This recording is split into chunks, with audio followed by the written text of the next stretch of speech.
Alright, next we're going to talk about funnels. These ones are pretty tricky. It takes a lot of different input and a lot of practice of different things. First I'll kind of talk about, just by example, the first one I got comfortable with was doing my tail down funnel. I kind of, was doing backwards flight and flying around like this a little bit, and I'd give it too much rudder, and then it would swing my tail to where it was pointing down, and then I kind of got to where I was starting to give it more aileron here. So it was, swung my tail down, was starting to do more aileron than elevator, but I was still, bringing the stick up this way. So in my mind, when I was learning how to just do reverse flight, I found myself almost kind of doing funnels and then finding a way to correct myself out of them. But it's about getting them nice and smooth. I think for me, the first way I was actually able to kind of get the feel of the funnels, this is definitely something you never do in real life, obviously, but I was flying around myself like this sort of thing. And obviously, don't do this in real life. That would be dumb. But I would keep losing it when I got to this point, and that was, facing myself. So, you kind of start out just with some inverted, or not some inverted, just some backwards flight, and then see how I said, you swing your tail around. Sometimes I would do that, and then it was like, oh, okay, so I was kind of like in this position that I was continue to fly backwards with elevator. So when you get in this position, start adding more aileron instead of elevator. See what I mean? So it's kind of like backwards, but instead of adding the elevator, you're just adding the aileron. And just like the hurricanes, once you get it nice and smooth, you're just going to want to lock your sticks in place and let the helicopter do its thing. See how there's not a whole lot of stick input. Once I get it into the right groove, you're not adding a whole lot of stick input at that point. You're just kind of locking it in place. So you need to try it out in front of you. Don't get yourself in trouble like in this part when you're facing towards yourself. So try it nice and far out. If you get into a problem, just go into something that you're comfortable, like nose in, stop for a second, and then start maybe going back to doing a little bit of upright reverse flying, and then swing the tail in a little more, and then just a little bit more, and then start, instead of adding so much elevator, add more aileron. So you're just going to be pulling right on the aileron, or at least in this direction.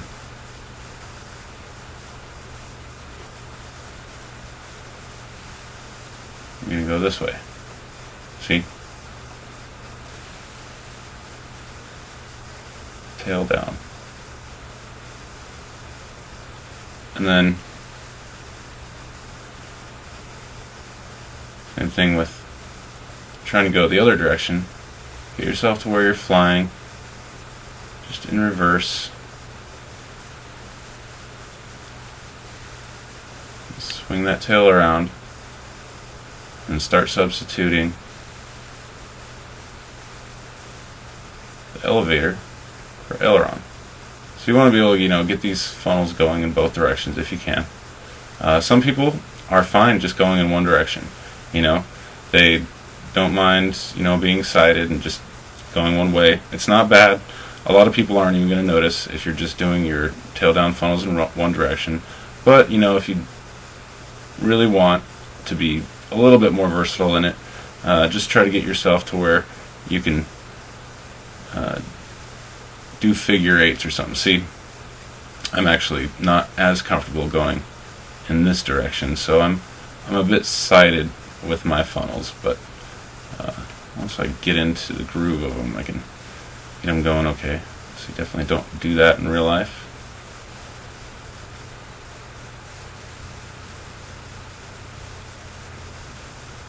Those are getting to be a little bit tight. And that's another thing is you can make them tighter at different times. So once you're getting used to it, you get to where it's nice and smooth. You can also try to bring it in to where you're a little tighter on the funnels, or try to even hold it in place. This is basically a funnel,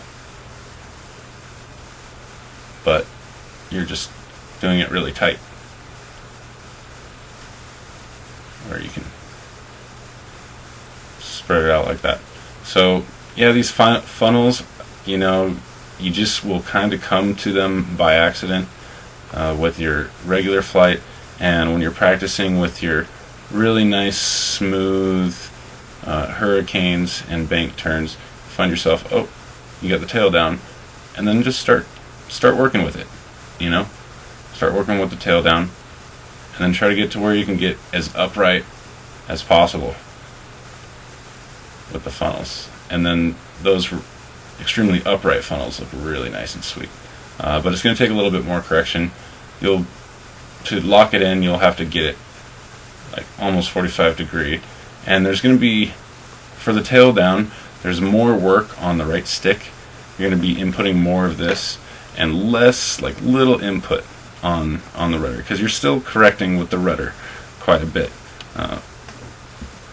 But you can see when I'm doing this, there's, you know, very little rudder input, because, you know, if you look at it, the aileron, you know, up at the top has to go over more surface area than, you know, the tail at the bottom. There's a much smaller diameter circle that the tail is covering, and there's not as much work. When you start to get to a point where you're doing nose down, then you're going to start adding a bit more of the rudder and less of the aileron when you're doing these.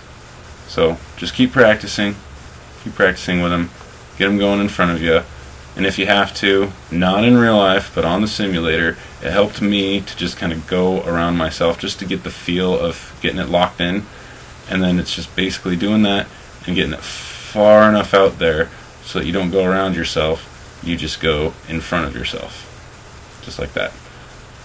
So practice, and then you get it figured out.